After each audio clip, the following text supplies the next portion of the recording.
ഇവിടെയും ചില്ലറയില്ല. എനിക്ക് സ്വല്പം ധൃതിയുണ്ട്. ചില്ലറ കിട്ടാൻ ബുദ്ധിമുട്ടാണെങ്കിൽ. ബുദ്ധിമുട്ടാ എന്ന് വിചാരിച്ച് ഞാൻ കടക്കാരനാവണോ? ഒന്നും സമ്പാദിച്ചില്ലേലും ഇതുവരെ ആരോടും കടം പറയേണ്ട ഗതികേട് എനിക്ക് വന്നിട്ടില്ല. ഒരു 10 ചൂട് അങ്ങോട്ട് വെച്ചാൽ വീടായി. നിങ്ങളുടെ ഇപ്പോഴത്തെ ഈ ഇടപാട് തീർക്കാനുള്ള ചില്ലറ അവിടെ കാണും. വാ കൊട കൊട കൊട ഇരിക്കട്ടെ, എനിക്ക് തന്നെ വിശ്വാസ.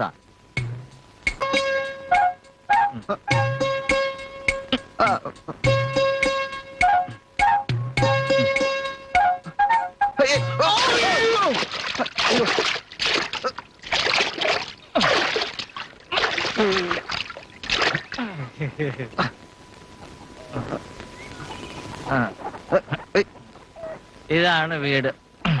നേരെ